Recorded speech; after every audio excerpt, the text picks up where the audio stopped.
Many years ago, before there were any automobiles and before we had electricity or even gas lighting, and when people used horses if they wanted to go out for a ride, and oil lamps and candles if needed a light, there lived in a small country town, yes, a butcher, a baker, and a candlestick maker. With just over a week to go before Christmas, the townspeople were busy indeed. And none more so than the candlemaker and his young son, Tom.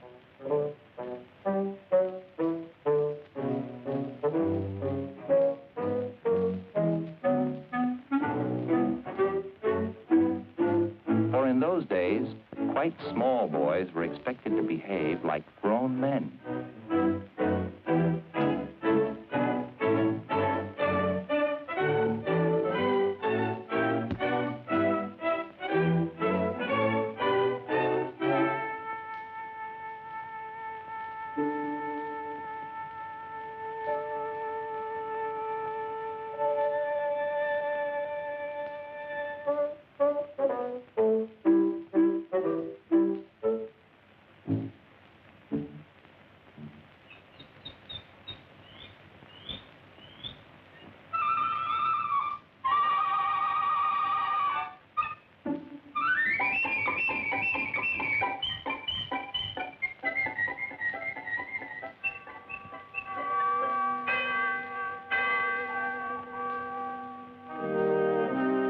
For years now, every Saturday at 4 o'clock, the candlemaker had been making the journey from his shop to the church across the square.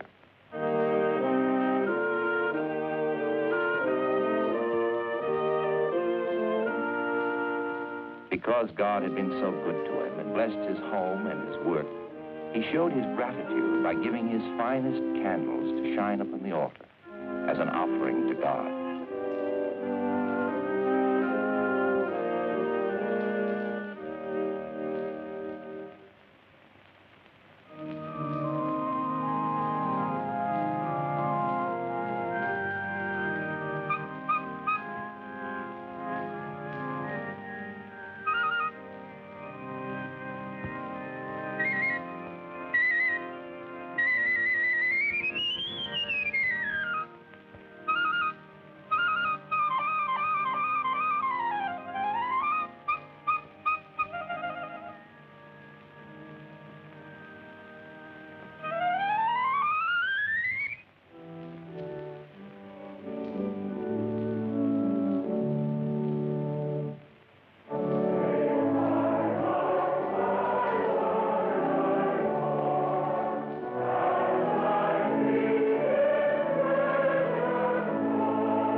Let your light so shine before men, that they may see your good works and glorify your Father which is in heaven.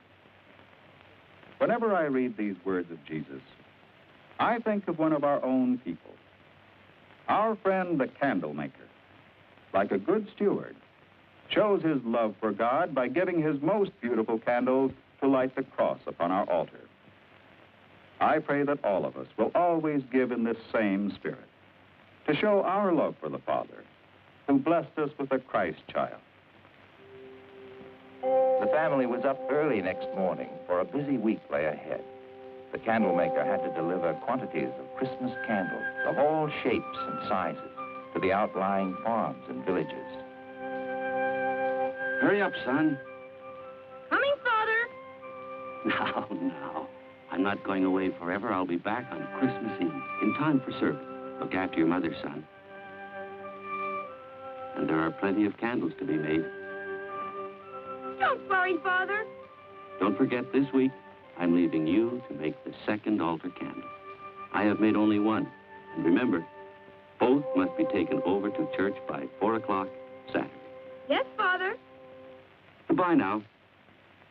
Goodbye. Bye, Father.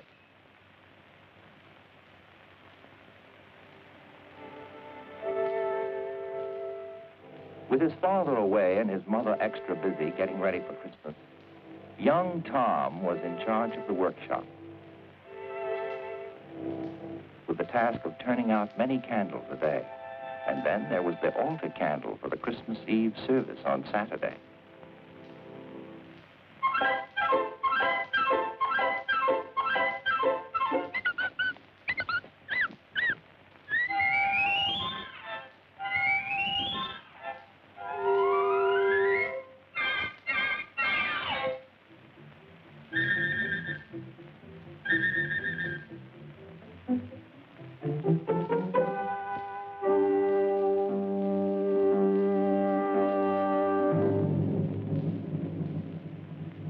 On that Christmas Eve long ago, the church was made beautiful by the loving work of loving hands, just as churches are today.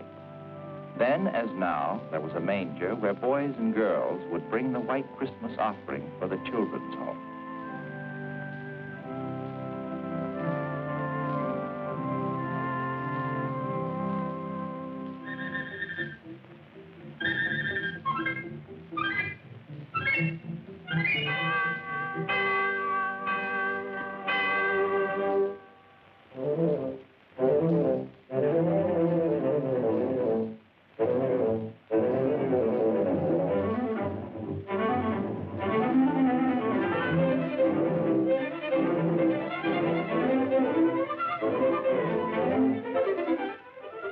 Tommy.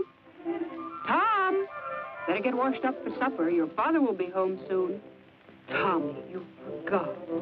Run over quickly now. And be careful you don't drop them.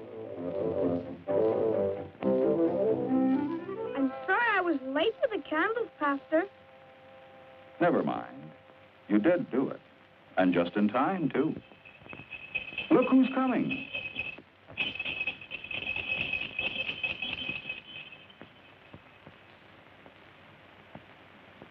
Well, son, did you make the church candle?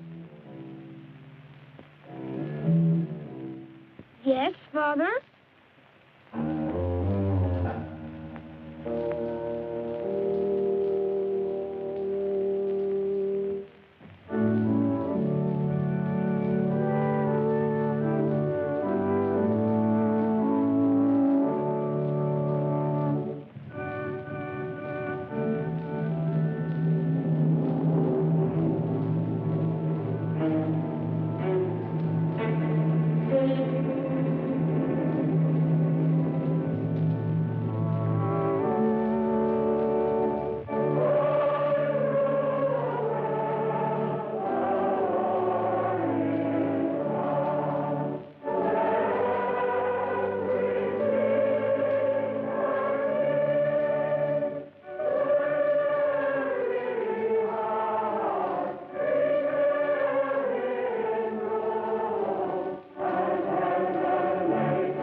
Each member of the family had his own sad thoughts that night. To think that a son of mine should make such a candle, a worthless candle that won't shine, and after all these years.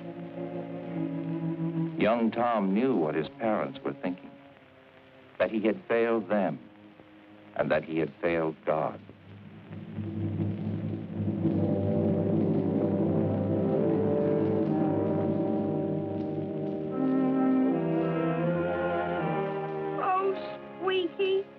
I'm in such trouble. I have to make the candle all over. I wish I could be made over as easily as candles. It won't be easy. Jesus will help.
And so it was many years ago that the Candlemaker's son learned the meaning of Christian stewardship, just as we must learn it today.